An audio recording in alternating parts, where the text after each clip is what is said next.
Архангельский край, российская земля, таежный рай, великая Двина. Я считаю, что мое место здесь. Я работаю, да, но у меня есть возможность приходить сюда на площадь, когда есть свободное время.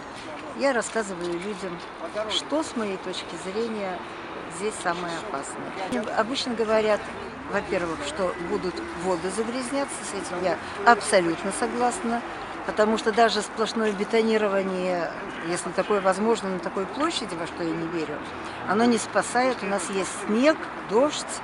Эти воды куда-то надо сливать, то есть есть дренаж. И, как правило, эти дренажные воды все равно попадают в окружающую среду. Слишком дорого их очищать. Нам говорят, что мусор этот будут замечать и брикетировать. О том, что его будут как-то сортировать, нам не говорят. И судя по тому, что творится на свалках в том же Волоколамске, эти брикеты не собираются никогда сортировать. А это что означает? Завернув в полиэтилен, они создают идеальную там безвоздушную, бескислородную атмосферу, в которой прекрасно работают метановые бактерии.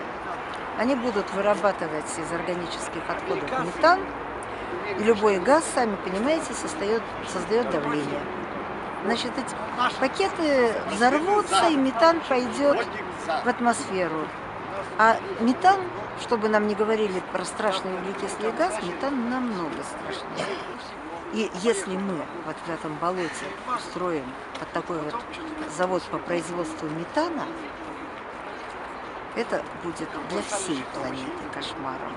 Все звучит, как великая память отцов, присягаем на верность тебе. Эта атмосфера, это непередаваемо. Ты себя чувствуешь чем-то одним с этими людьми, объединенными общей идеей, общей проблемой. И кто бы там ни шел впереди, коммунист, ЛДПР, аполитичный человек, ты понимаешь, что у всех сейчас одинаковая проблема, и что эту проблему надо как-то решать. Люди на самом деле могут много чего сделать, потому что политики должны работать на нас. Это мы их выбираем, и они должны действовать так, как нам нужно, а не так, как им. Морские глубины в ледовых сединах, все это родина моя. Проходило видео перед митингами, да, то есть рабы не мы, да, абсолютно верно сказано. То есть если мы считаем себя рабами, то нечего как бы, да, там, нос поднимать, что-то там говорить. Если мы не считаем себя рабами, вот, пожалуйста, вот есть сейчас бессрочка, есть вахта на ШИЭСе, приезжайте и доказывайте, кто вы такие. А что власть в этом случае должна сделать? Не мешать, желательно помогать. Вот люди верить перестали, люди верят только тому, что видят сами. Они ездят на станцию ШИЭС, видят, что там производится, видят, какой там беспредел происходит со стороны охранного предприятия, которое там работает, гарант безопасности. Видят, как относятся правоохранительные органы предвзято к тем людям, которые приезжают на станцию ШИЭС. Какие способы были, люди испробовали. То есть они подписывали обращения различные, они обращались в прокуратуру, они обращались в суд, в администрацию президента, насколько я знаю, писали обращения.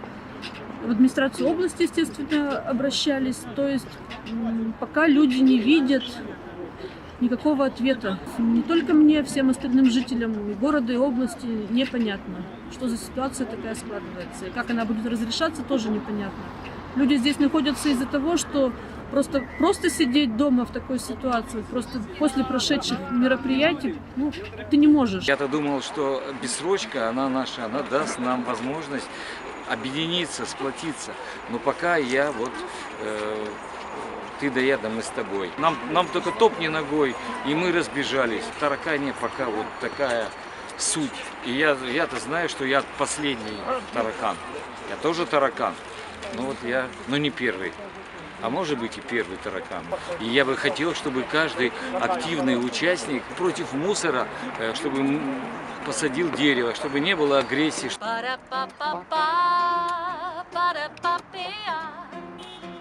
Ba-da-ba-ba-ya, ba-da-ba-ba-ya.